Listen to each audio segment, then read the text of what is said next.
Over the last decade, I've grown my fitness brand to be over 4 million followers. We've done 8 figures in revenue. I started from doing face-to-face sessions for about £25 an hour. I've scaled it to doing 7 figures a year. If I had to lose everything and start again overnight, this video I'm going to explain exactly how I'd do it. The thing is, it would definitely be different starting over again because the landscape is so different to when I began. And the businesses that I'm working with at the moment are having to face a completely different set of challenges to the ones that I had to face back then. The reality is as well, you're just going to need 5 steps to do this.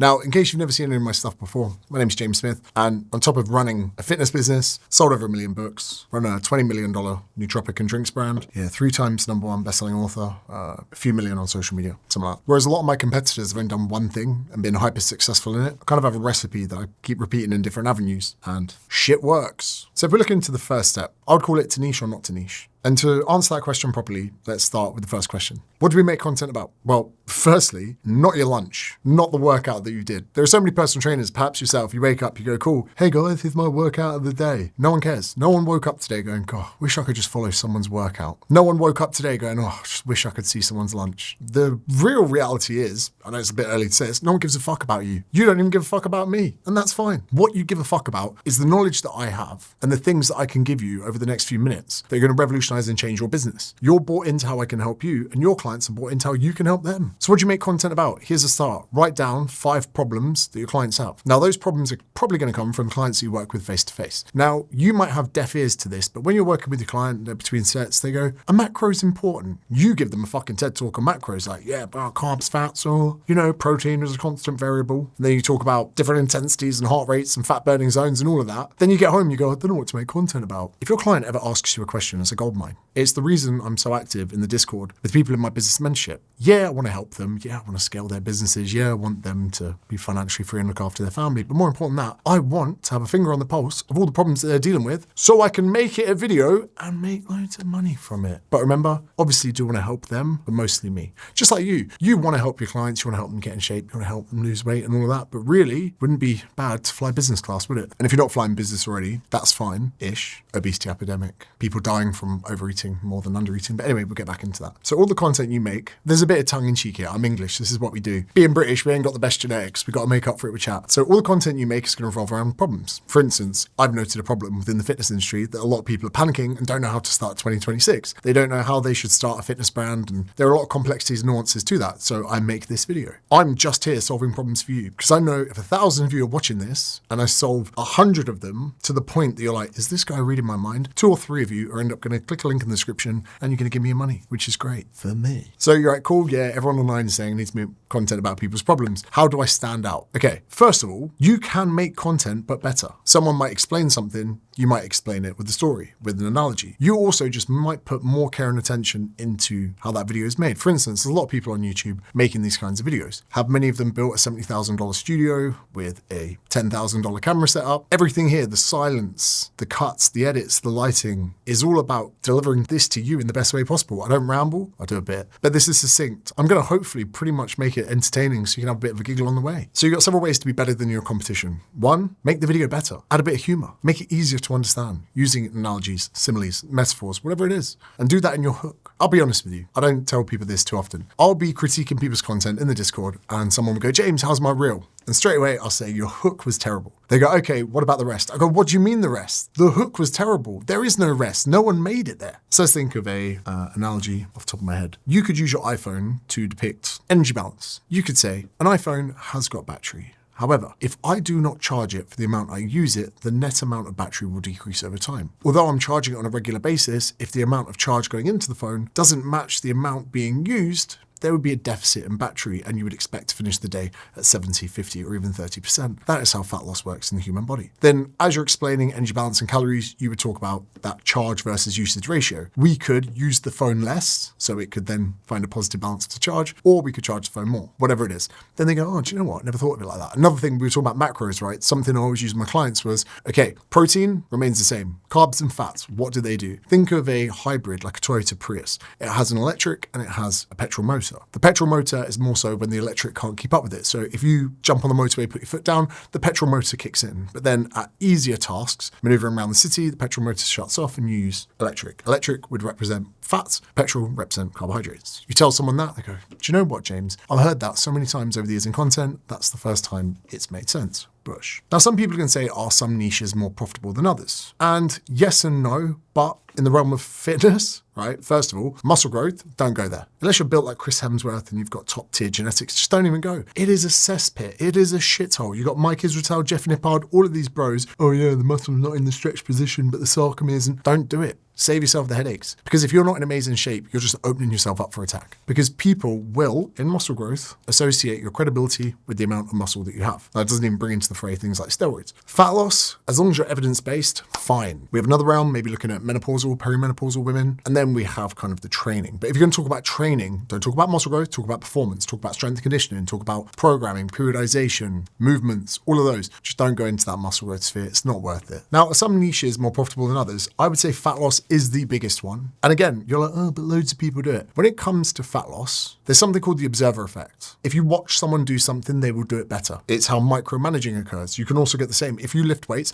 I record my heavy sets. Do you know why? Because I lift more, because it's being recorded and I'm going to stick it on my Instagram story. I use the observer effect to hit more fucking rips. Some people, the observer effect is the difference between them doing it or not doing it. So you're not just selling fat loss, you're selling the observation of checking in, being on top of the client, because that person is going to have a calorie amount they need to hit. And if you're observing them for $100 a week, they're probably going to stick to it. And if no one cares, they're probably not. So when I say fat loss, you're not selling a calorie deficit, you're selling accountability, you're selling all of those components of caring about that person, because in that person's life, they probably don't have that many people that give a shit. Their partner, you might think, yeah, sure, but the partner often may have slipped down the same path as the person you're working with and they become a saboteur. Their husband starts getting in real good shape and the wife's like, hey, babe, do you want a bit of chocolate? He's like, I'm on a diet. She's like, oh, I made dessert. And really, she's just saboteuring his efforts, because if he gets fit and she doesn't, it's going to alienate her. The question there is, do you even need to niche in fitness? And some people do over niche. They're like, I do fat loss for mums. I go, okay, why do you do fat loss for mums? They, oh, you know, they're women, they don't look after themselves enough, they don't get enough sleep. Well, nurses could fit into that. Some people are like, yeah, I work with,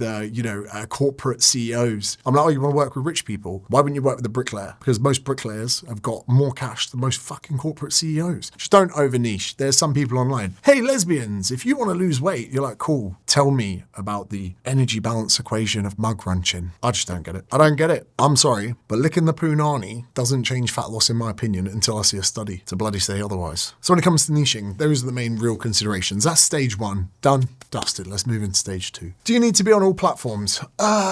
If you're going to create a short form piece of content, think of it this way. You're creating a digital asset that you're going to float to the internet and it's going to do some work for you. Depending on how good that asset is, depends on how well it's going to perform. If you put out a shit piece of content, do a bit. But if you put some time, energy, and effort into that piece of content, the algorithm's going to work for you to put it in front of people. Now, if you're going to create an Instagram reel, probably should go to TikTok, probably throw it on LinkedIn, put it to YouTube Shorts, put it to Facebook. Why? Why not? Oh, but I don't really have an audience, Facebook. Don't care. Fucking put it there. On Instagram, all you got to do is push it through. And if that's too much, there are platforms out there that post to social media for you. But I'm just going to remind you, I am busier than you, probably wealthier than you, maybe more successful than you, and I still post individually to all platforms. Why? Because it matters. 30 years ago, you couldn't do this. 30 years ago, impossible. Right now, I could put a video on a certain platform and it changes my life. Don't sleep on that. The only considerations is the short form content, long form content. This right now is a long piece of content. I spent years on short form. I do prefer making longer form now, but don't skip a step. Actually, there's a video that I've done recently that explains why you need to become a master in short form to then become a master at long form. Then you're probably thinking, how often do I need to upload? On short form, every day. I'd say every day. Just getting it. Think about all the bullshit you tell your clients. As a PT, you're like, yeah, so I'm going to give you 10,000 steps a day. Why? Because 10,000? No, because you just need a part of their identity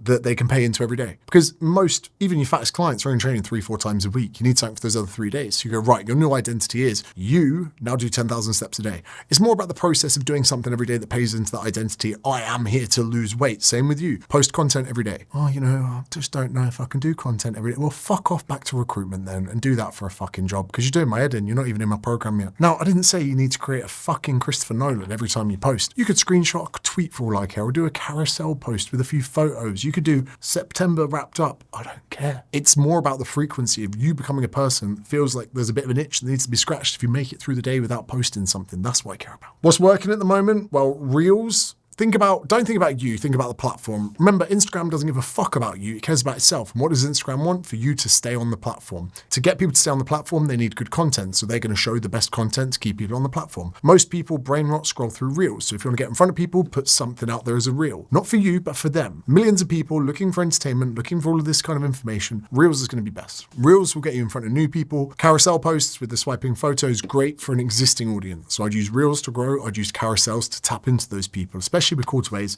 implementing things like chatbots. Chatbots in Reels don't work so well, but a carousel, people can go through the story at their own pace and they can see and read the call to action. And if you find it irresistible, they will do it. Written posts. I love a good written post. I would float it out on LinkedIn, post it on Twitter. Then if it does well, chuck an image with it, stick it on your YouTube community wall, maybe even stick it on Instagram. Ultimately, over time, through doing different, we call them campaigns in marketing, you do some written post campaigns, do some video campaigns, then you can see what's working for your business. If you have an email marketing platform, which you should, which is a whole video altogether, you will see the peaks and troughs and spikes of people signing up to your email lists. And if it is very, very high on a day you do a carousel, you repeat what works. Again, when I look at people's content, whether YouTube or Instagram or whatever, I go through to look at what performed really well. I will find it. I'll go, hey Dave, you said you're struggling to grow your audience. Yep. 3 weeks ago, you made this reel, which is different to all the other reels, and you got 10 times more views. Yeah. How many times have you remade that piece of content that was an outlier? I haven't. What the fuck, Dave? Come on, remake that. Let's copy the hook, the style, the topic. Let's make several videos. Let's see which one performs better out of that so we can know, was it the hook? Was it the style? Was it the context? Are subscribers and followers even that important in the modern day? Yeah, for vanity. That's it. You look at this YouTube, you're like, dude's got nearly 50,000 subs. He's probably legit. Well, got 460 odd thousand on that channel, and then I got a podcast for like 50 odd thousand as well. It's quite good for like a dick measuring contest, but not really, because ultimately the most important thing is that people watch your content and vibe with it. If there are people, 70% of people on this channel are not subscribed when they watch. And I don't care. Here's the thing as well. You could watch all my videos for 10 years.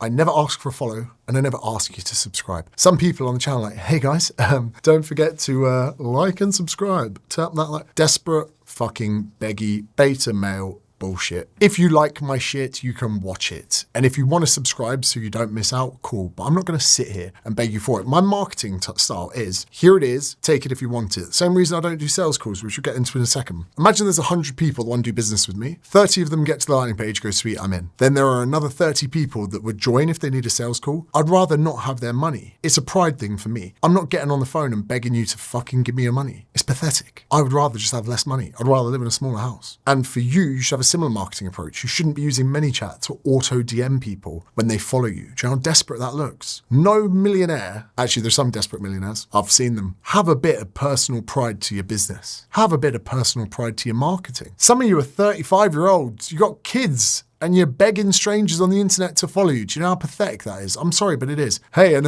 if you followed me, you'd know that. Stop. No one is getting highly paid begging for followers. So you're probably thinking at this stage, if the subscribers aren't important, should I be replying and responding to DMs and comments? If you're a small account, respond to comments, respond to DMs. Absolutely. As you get bigger, if you want. Ultimately, it's better that if people want to have a discourse with you, I mean, sure, open up your email inbox. Say to people, hey, respond here. Now, when you're a little bit bigger or in a position that I am, a legend, people will send me a long email, and a lot of the time they're just looking for reassurance. Will I get them on a sales call? No. I'll just say, hey, look, if you don't love it, let me know within a few months, I'll refund you in full. That means I've just serviced someone in 11 seconds, which some of you are spending an hour on the call with. And again, another thing you fucking PTs are doing, you're sat at home going, oh, I've got client check-ins today. Oh, I've got 5 client check-ins. I've got a call. Has it ever occurred to you that your fucking clients don't like the check-ins either? If some of you have got 15, 20 online clients, let's say, message them all, I'm not doing check-ins anymore. Instead, I'm replacing it with a WhatsApp number that you can just message whenever you need anything. 80% of them are going to go, fucking hell, thank God. 20% are go, oh, I really like the check-ins though. They're crucial for me. Keep that 20%. You're now doing 80% less calls a week. I had PT clients back in the day. I was like, look, do you mind if we made the session 45 minutes? They go, oh, that's better for me actually. No change in price. All I had to do was ask. So DMs, comments, kind of responding here, maybe a little bit, spend on it. Subscribers, followers important. The next question you're probably thinking is, how do I get loyal followers that want to work with me? How do you stand out? How do you build that rapport? Well, you get in front of them and you turn up and you put out videos. Today, it's 33 degrees in Sydney. It's beautiful weather. It's Sunday, but I'm here getting your business. Why? Because it's important. It's important that we have a little relationship going on right now. We've got a little dance and my competitors are doing the dance with you as well, but I'm going to outwork them. I'm going to out-angle them. I don't script my videos. If you go watch any of the competitors that I have, watch their videos, they're reading a script. They didn't even write the script. The biggest guys in this field have 3 to 5 writers that work full time scripting shit. They're just a bit of a puppet. It's like, meh, meh, meh, meh. Some of them are quite good, to be honest. Their writers are amazing. Does this seem scripted to you? So for me, I'm in this dance with you. I'm here to try and win your business. And I'm not going to do it through like sneaky sales tactics. I'm going to do it by wearing you the fuck down. When you decide to do business with me, your reaction is going to be like, all right, fucking hell, let's do it. All right, James, took you 10 months. I'm in. Cool. That's how I like to market. You should do the same with yours. To the point they go, do you know what? Fine, let's do the PT consult. Fine, I'll do your online coaching. Wear people down, but wear them down in a way that's not annoying. Wear them down in a way that every single bit of wear and tear on the way there, they learned something. They got benefit from it. They got value from you. And like when you're giving value, think about this. Something that's really important is having a good hook in content. The hook that you have at the beginning of the content is the thing that you do to set up. If someone listens to your hook, they should know what it's about, what they can get, and whether or not they need to stay. Your hook isn't just to lure people in. It's also to give people permission to leave. Your hook could be like something, I ate eggs on toast for 32 days in a row to prove strangers on the internet wrong about fat loss. People that care about fat loss go, cool, I'm in. People that don't care are like, no, I'm not bothered. But if you did a hook like, I did something for 32 days that would confuse the internet, and by doing this, it made a paradoxical equation that could only be surmounted by doing, people there are like, they're just going to leave. You need to give them some kind of context. Your hook can be a statement hook. People are wrong about this. It could be a question hook. Did you know that people used to think this? It could be a visual hook. This is a can tonic, and this makes people very rich, not you. There are loads of different hooks, but the hook is the first thing you say in content. It is so important. Again, what I said about content critiquing. People go, what about the rest of the reel? If the hook wasn't right, no one's there, brother. And those of you probably scripting out some hooks right now, you're probably thinking, what equipment is necessary? I built $1 million a year business just using my phone. Put it on a little tripod, went live, gave people a link to join my email list, sent them emails, sold memberships. That was it. Now, obviously, I got the studio in this. I only have this because I can. You don't need any of this. You don't need an invisible microphone. Does that occur to you? Where's the mic? Where is it? Is it here? No. Is it here? No, it's hidden, brother.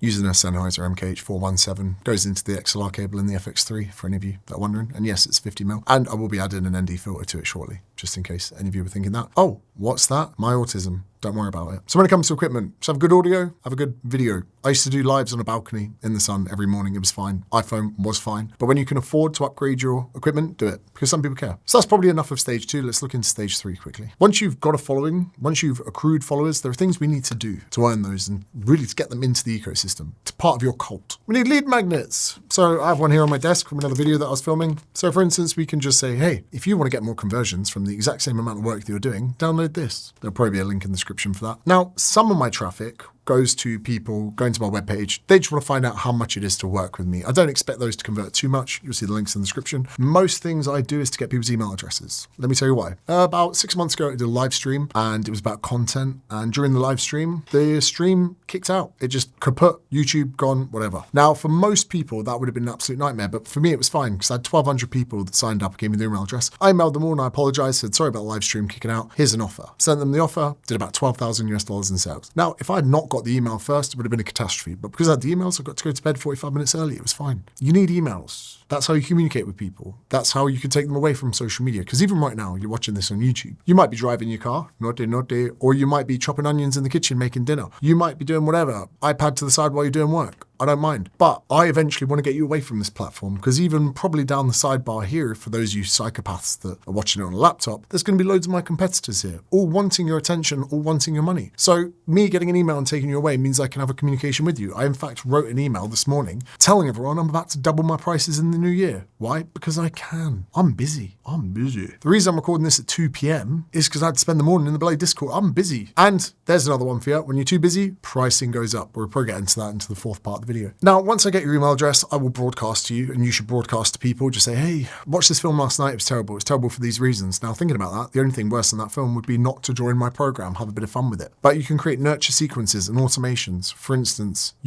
I'll pin a comment on this video. If I've forgotten, let me know. How to run a better personal training business in 30 days. Once you sign up, I will automate the email that goes to you one every day for 30 days. And then come day 19, most people buy. Why? Don't know. But that is an automation. So if we set up automations to nurture people, all we got to do is work hard on socials to get them to sign up. Once they sign up, everything else is automated. Someone will fist bump you in the street, go, mate, today's email, fucking awesome. And then you'll be like, I haven't sent an email in 3 months. automations, nurturing, unreal. And my golden rule to depress you is this: 20% of your total audience should be on your email list. So if you've got 1,000 followers and you don't have 200 people on your email list, you fucked up, brother. You fucked up. And you should 100% be having that. Otherwise, come on, 20% or bust. That's what you need. Now, for some of you that might be getting a bit overwhelmed at this part in the video, just want to remind you, there's actually a quiz that I put in the description below. If you do that, you can get a bespoke answer to where you should be putting your focus. Is it the email list? Is it the hooks? Is it the content? Any of those things? Please do that quiz. It could be very insightful for you. Step number 4, scaling. How do you make money out of followers? Well, you don't. Followers will never pay you. Clients will. What you want to do is you want to see those 100 followers and get the email addresses of 20 of them. Out of those 20 people, maybe 1 or 2, maybe 3 could become a client. That's the way it works. So if you need to double your clients, you need to double the amount of people on your email list. To do that, you might need to double the amount of followers you have, or double the amount of campaigns that you're running to get people's email addresses. Now, a lot of you probably thinking, do I work with people one-on-one? Yes, to begin with. Group coaching? Absolutely. But just don't fall into the trap that some of you charge a certain amount for coaching and you want more money. And you think, oh, it's just a bit hard to get more people onto the one-to-one. So you drop your pants. You're like, I'm just going to do something cheap. And the problem is, it's not that you're too expensive. It's that not enough people know or care about your services. So although it can seem like a very tempting thing to just, I'm going to just do a cheap group coaching program, instead, you could just become better at turning up on social media, better at getting people's email addresses, and better at nurturing those people. And then your landing page has to have a better offer that is clear and precise and not overwhelming, and a better money back guarantee. Because at the moment, most people that buy your stuff, they have to take on all the risk, because the chances are you could be shit. I say that because about 20% of personal trainers are fucking idiots. So if you can take some of that risk onto yourself, then it'll work. For instance, Newtonic. So any of you that ever buy this or try this, USA, UK mainly, Australia, we've got the creatine, but we'll be out soon. If you didn't love that, or any of them, whatever you buy, you email me, james@newtonic.com, say, hey mate, I didn't like the citrus. Cool. I'll refund you in full. Why? Because now me giving you that offer means I can take all the risk, so that you have to go buy Newtonic now, or you're an idiot, because it's amazing. You're either going to love it, that it's worth the money, or you're going to get your money back. That is how I'm not even doing that because I like you. I'm doing that so I can take the risk from you, wear it myself, not just because I'm rich, but because if I take that risk, you're going to end up purchasing. And everything I should do should be getting people to purchase, because that offer just there could 5-fold the amount of people buying Newtonic from this video. And even if 1 to 5% of people end up getting a refund, we're in a much better net benefit position. 55% of people that buy Newtonic buy it again within a month. So even if it was 40% of people that wanted a refund, we would see our money back probably in the 3rd or 4th month. What should you be charging? Now, it's not the area you live in. It's not economics. It's not Zach Polanski and the fucking Greens party. It's how many people want to do business with you. The reason I'm doubling my rates for my mentorship in the new year is I am too busy. There are too many people that want to work with me. So I can. For you, you should have a set amount of hours or a set amount of online PT coaching slots. When they're full, put up your rates. If you're never full, you could be too expensive. Drop your rates, get full, then increase your rates. It's a sliding scale, like plane seats. When you sit on a plane, if it's school holidays, you pay more. Why? Because more people want the seats. It's a basic commodity demand. Typically, online coaching, your weekly rate should be in line with your hourly rate. Again, but if your online's full, put the rates up. If your in-person's full, put the rates up. And then if you've got a few hours free in the diary because a few people drop off because you put your rates up, market more, make more content, put out more offers, send more emails. Then you get full again, then you put up your rates. And my mentorship when it started was like $700 US.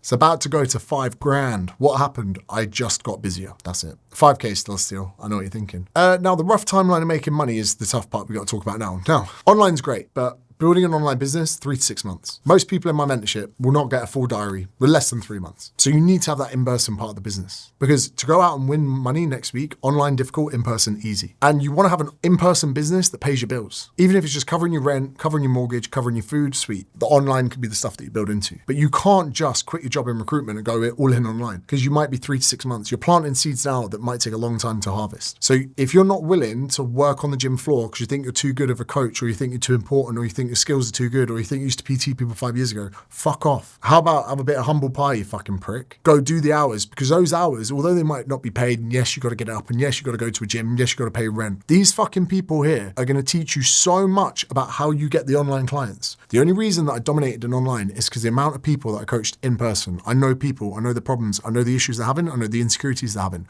I know what they think about their husband, I know how happy they were to go to the school play today, I know everything about them. It is the thousands of shitty paid hours that I did here here that made me the millions here. And if you think you can skip that step, fuck you. You can't. You're not that good. And you're not even that good a coach. And you could even be an amazing coach. But if you don't understand the people, you can never communicate with them. And remember, if I wanted to be a real prick, if I really wanted to be an arsehole in this video, I'd go, yeah, just join my program and you'll get loads of clients in the first 2 months. I'm being real. This is how it fucking works. Welcome to the layer cake, son. If you're not going to give me 3 to 6 months to build your online client base to like 10 clients, you are fucking dreaming. Because we got to get you good at content. That's going to take a while. Then we got to get you comfortable in front of camera. Then we got to get you good at hooks. We got to get you to eat so much fucking shit before your content even takes off, let alone people reacting to your fucking call to actions to get the email address. Then your emails are going to be shit. Then you got the reputation, you got the domains, you got all the issues we have with email marketing. And keep in mind, most of my competitors tell you, send 100 DMs a day and do sales calls, because this shit is fucking hard and it takes time. And if you were wanting to DM strangers and do sales call, fuck off to someone else's course, because that's not what I do. I'm not a beggy cunt, remember? So we've got all of this shit here. Then the landing page, if you're a dude, it's going to look like shit. Women can create a nice landing page. Men, awful. They use colors like bright orange, Kawasaki green, and red. Red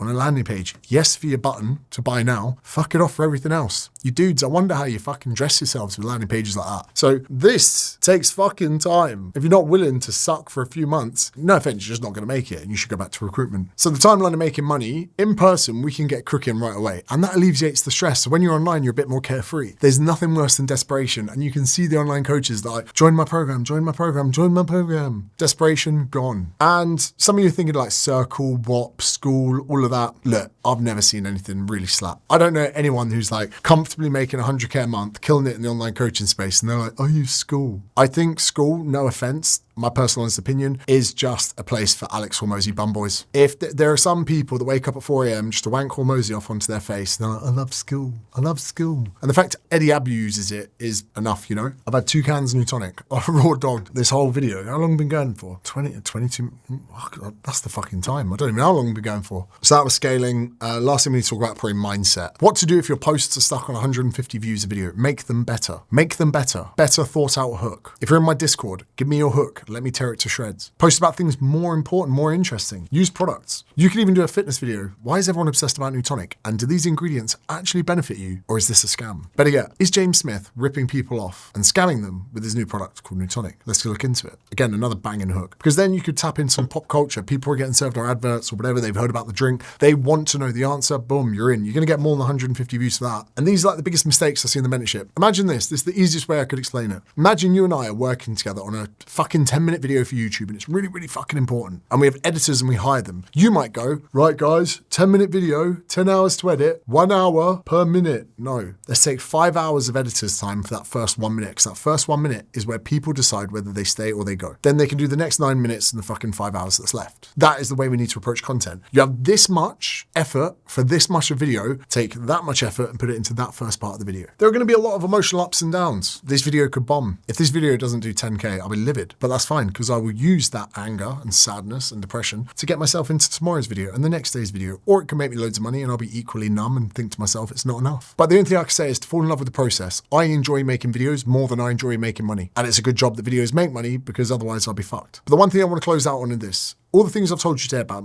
getting good at content, landing pages, email marketing, all of that. If you had come up to me 8 years ago and gone, James, you know you've got an in-person PT business, soon you can have an online business that makes millions, wouldn't have believed you. If you then said 2 years later, oh, you're going to have a book that's going to be a Sunday Times #1 bestseller, and you're going to do it 3 times, wouldn't have believed you. If you then said, oh, you're going to have 1 million followers on social media, wouldn't have believed you. If you then said, you're going to scale a productivity drink and a nootropics business to 20 million in 2 years, I wouldn't have believed you. And if you said that you were running a business mentorship that does several million US dollars a year, I wouldn't have believed you. Personal brand only makes sense looking backwards. And for a lot of you, although you're in the fitness industry now, this is not where you're going to finish. If you can get good at all of these things that I conveniently teach people for money, links in the description. If you can get good at this, this is where it begins. A fitness business is where many entrepreneurs start. Look at Alex Hormozy. If you can become a weapon in fitness, everything else is easy. Because let's be honest, we sell fucking workouts and we tell people to eat less. It's the shittest thing to sell in the world. This is an energy drink that tastes better than all the competitors and has more and does more. That's easy to sell. So if you can put your eggs in your basket and conquer and dedicate yourself to building a personal brand in the fitness industry in the next 3 to 5 years, whatever you put your attention to after is easy. Sorry to be big-headed. The reason I'm so good at this and communicating is I did 5,000 hours of chatting shit on the gym floor, talking to my clients. Do you know how easy it is to talk to a camera in an air-conditioned room, sat down at a desk, when you've just spent fucking 5 years of your life working with people one-to-one for 7 hours a day? So please check out the links in the description, buy shit from it. And again, like I said, jamesnewtonic.com. If there's something wrong you think I've under-delivered my promise, just email me. Buy Newtonic, just email me. And if you're still not convinced at the end of this video that I'm the person to help you with your personal brand in the fitness industry going into 2026, that's fine. I hope you enjoy recruitment, but even more, you might enjoy this video here that I've put here for you. Thank you very much for tuning in. Bye-bye.